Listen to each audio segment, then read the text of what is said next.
Assalamualaikum students. Today we are going to study science of class 7. So let's start. So here it is, contents list, unit number 4, reproduction in plants, on page number 27. Let's read. Unit number 4, reproduction in plants. Introduction. Reproduction is the process by which organisms produce more organisms like themselves. All living things possesses their characteristics. Flowering plants mostly reproduce through flowers. Pollination is the process that helps to produce new seeds that grow into new plants. Reproduction एक ऐसा process है जिसमें एक organism अपने ही जैसे दूसरे organisms बनाता है। सारे जानदार चीज़ों में ये खूबी मौजूद होती है।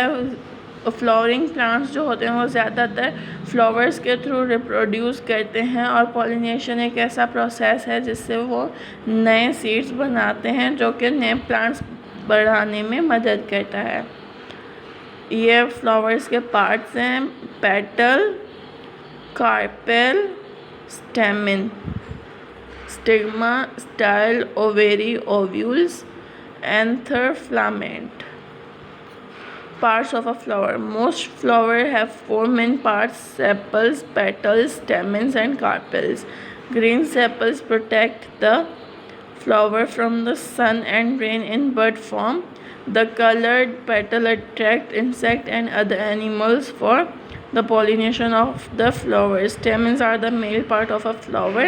Each stamen has a filament and an anther. Pollen grains are produced in anthers. Carpels are the female parts of the flower. Each carpel has a sticky stigma, a style, and ovary.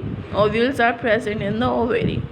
अब ज़्यादातर plants के 4 हिस्से होते हैं: sepals, petals, स्टेमन और carpals. जो green sepals होते हैं वो पौधे को सन से और धूप से, बारिश से बचाते हैं। कलर्ड पेटल्स दूसरे इंसेक्ट्स को अट्रैक्ट करते हैं ताकि वो पॉलिनेशन में हेल्प करे। स्टेमन्स जो हैं वो मेल पार्ट होते हैं जिसमें एक फिलामेंट और ये एंथर मौजूद होता है, उनमें पोलन ग्रेन्स बनते हैं। कार्पल्स जो हैं वो फीमेल पार्ट्स होते हैं जिनके पास एक स्टिग्मा होता है, स्टाइल और ओवेरी। ओव्यूल्स जो हैं वो ओवेरी में मौजूद होते हैं। Pollination. A flowers colourful petals attract insects that pollinate the flower. Pollen grains stick to their bodies, thus they carry the pollen grains to the part of the flowers that make seeds. This process is called pollination. With the help of this process, the male sex cells sperm reach to the female sex cell egg. Sex cells are also called gametes. Wind, insects, animals, and water are the agents for pollination in different plants. अब जो colourful petals होते हैं एक flower के, वो दूसरे insects को attract करते हैं ताकि वो उनसे आएँ और पोलन ग्रेन्स उनके बॉडी से चिपक के दूसरे फ्लावर के पार्ट्स तक चला जाए जहाँ पर वो सीड्स बन सकें। इस प्रोसेस को हम पॉलिनेशन कहते हैं। इस प्रोसेस के साथ जो स्पर्म्स होते हैं वो एग्स के साथ जाकर मिलते हैं। ये सेल्स जो हैं वो गैमेट्स के नाम से भी जाने जाते हैं। हवा, इंसेक्ट्स और एनिमल्स, पानी, ये इनके सारे डिफरेंट जगहों पर डिफरेंट पार्ट्स में पॉलिनेशन करवाते हैं। Kinds of pollination. There are 2 kinds of pollination: self-pollination and cross-pollination. Pollination के भी 2 इकसाम हैं, एक self-pollination और एक cross-pollination. The transfer of pollen grains from the anther to the stigma of the same flower or another flower on the same plant is called self-pollination. Tea, tomato, rice plants etc. are self-pollinated. अब ये जो pollen grains का anther से stigma तक जो है exchange होता है या फिर दूसरे फ्लावर तक पहुंचाना या फिर उसी फ्लावर तक रहना, इसको हम सेल्फ पॉलिनेशन कहते हैं। अब जो पीस हो गए, टोमेटोज़ हो गए, राइस या दूसरे बहुत सारे प्लांट्स, ये सारे सेल्फ पॉलिनेटेड होते हैं। The transfer of pollen grains from the anther of a flower to the stigma of a flower on another plant of the same kind is called cross pollination. Poplar, willow, apple, papaya trees, etc. are cross-pollinated plants. For cross-pollination, the plants must grow flower at the same time. Cross-pollination usually happen in plants near each other. Cross-pollination produce stronger plants as compared to the self-pollination. अब जो pollen grains का एक flower से दूसरे stigma के flower या anther तक पहुँचाना होता है, इसको हम कहते हैं क्रॉस पॉलिनेशन। जैसे विलो हो गया, पपाया ट्रीज हो गया, दूसरे बहुत प्लांट्स हैं वो क्रॉस पॉलिनेटेड होते हैं। क्रॉस पॉलिनेशन के लिए जो पौधे होते हैं वो एक ही जगह पर साथ उगने चाहिए। इनके ज़्यादातर जो है पौधे आसपास ही होते हैं इनके, और हमारे क्रॉस पॉलिनेशन के जो प्लांट्स होते हैं वो ज़्यादा मजबूत होते हैं सेल्फ पॉलिनेशन के मुकाबले। Some flowers have special features that favor cross pollination, e.g. colored petals, long and sticky stigmas, nectar and fragrances. कुछ फूल जो हैं वो उनके स्पेशल फीचर्स होते हैं, जैसे कुछ क्रॉस पॉलिनेशन वगैरह हो गया, जैसे कलर्ड पेटल्स हो गए, लंबी स्टिग्मास हो गई और उनकी खुशबू वगैरह। Agents of pollination, pollinators. The agents that carry pollen grains from the anthers of flowers to the stigmas are called pollinators. Wind, water, insect, birds and bats etc. are few pollinators. अब जो pollen grains एक flower से दूसरे stigma तक पहुंचाता है उन्हें हम पॉलिनेटर्स कहते हैं। हवा, पानी, इंसेक्ट्स, बर्ड्स, बैट्स वगैरह ये सारे पॉलिनेटर्स हैं। Pollination by wind. The wind picks up pollen grains from one flower and blows it on the other. Wind-pollinated plants have long stamen and carpels. Most grasses depend upon wind for their pollination.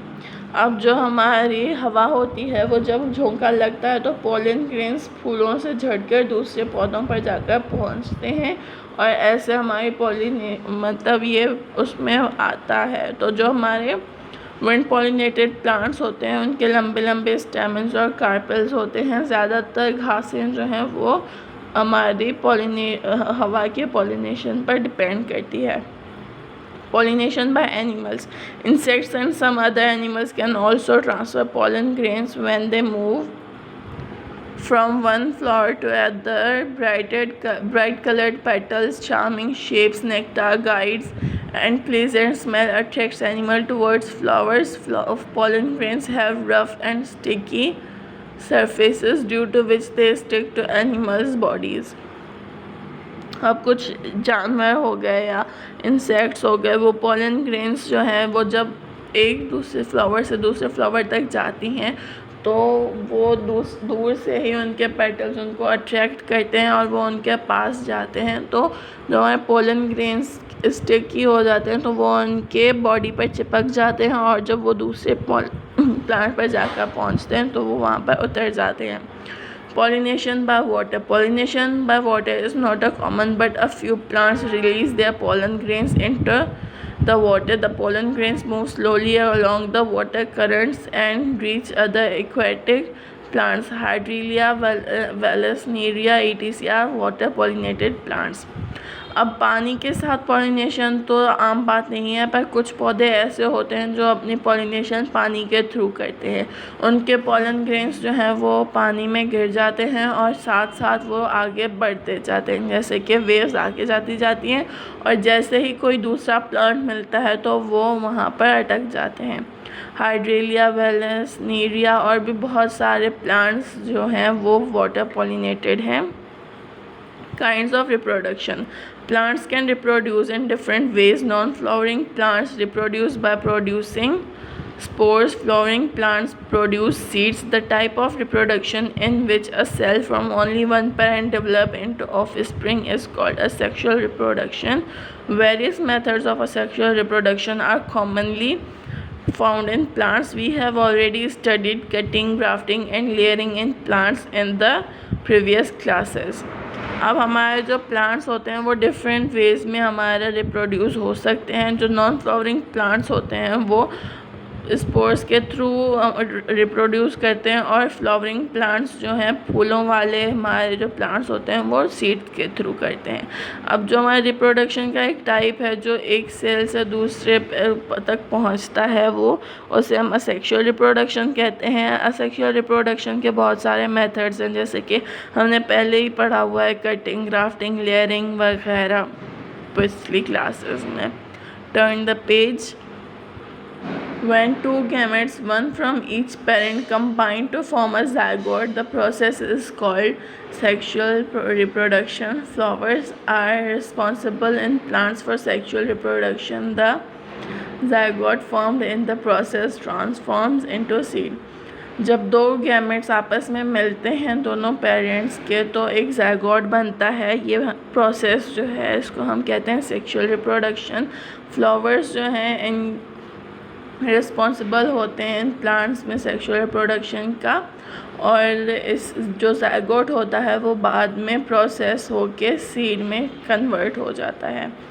Fertilization in plants. The surface of the stigma in a flower is sticky and pollen grains stick to it. Here a pollen tube grows out from each pollen grain. Two sperms are present in the pollen tube. The tube grows downwards through the style or enters the ovary. Pollen tubes finally enters an ovule and releases its sperm in it. One of the sperms combine with the eggs to form zygote. अब stigma का जो surface होता है वो बहुत ही sticky होता है, तो पोलन ग्रेन्स उससे चिपक जाते हैं। यहाँ पर पोलन ट्यूब जो है वो बढ़कर हर एक पोलन ग्रेन से बढ़ जाता है। दो स्पर्म्स जो हैं वो उसमें ऑलरेडी मौजूद होते हैं, तो जब वो बढ़ता है स्टाइल से फिर ओवेरी में एंटर होते हैं। जो पोलन ट्यूब होता है वो जो है ओव्यूल में जाकर स्पर्म्स को रिलीज़ कर देता है। फिर जो स्पर्म्स होते हैं वो एग के साथ मिलकर ज़ायगोट बना लेते हैं। The process of fusion of sperms with the cell is called fertilisation. जो स्पर्म और एग का आपस में कंबाइन होना होता है हम उसे फर्टिलाइजेशन कहते हैं। Changes after fertilization. After fertilization, several changes take place in the flower. The sepals, petals, and stamen dry up and fall off. The fertilized egg inside the ovary develops into embryo. Ovules become seeds. The ovary grows larger and develop into a fruit. The fruit protects in the seed or seeds. अब fertilisation के बाद कुछ changes हो जाते हैं flower में। जो हमारे सेपल्स, पेटल्स और स्टेमन होते हैं वो खुश्क होकर नीचे गिर जाते हैं, और जो एग फर्टिलाइज हो जाता है ओवेरी के अंदर वो एम्ब्रियो में तब्दील हो जाता है। ओव्यूल्स जो होते हैं वो सीड्स हो जाते हैं। जो ओवेरी होती है वो जल्दी से बढ़ जाती है और एक फ्रूट में तब्दील हो जाती है। जो हमारा फ्रूट होता है वो सीड्स को या सीड को प्रोटेक्ट करता है। Formation of seeds and fruits. Many plants grow and bear fruit to protect their seeds. A seed protects the embryo inside it. In addition, shapes of seeds and fruits help in their dispersal. अब जो ज़्यादातर पौधे होते हैं वो मतलब seeds को protect करने के लिए होते हैं, पर एक जो सीड होता है वो एम्ब्रियो को, उसके अंदर एक एम्ब्रियो होता है जिसे वो महफूज करता है। अब जैसे कि डिफरेंट एक तरह के हमारे सीड्स होते हैं, डिफरेंट शेप्स के होते हैं, तो वो उन्हें डिस्पर्सल होने में मदद करता है। Come on next page. Seeds after fertilization in ovule become a seed. The embryo and its store of food are covered by a tough seed coat.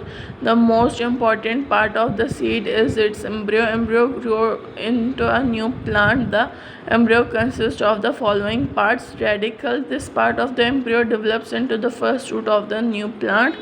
Plumule. This part of the embryo develops into the first shoot stem of the new plants.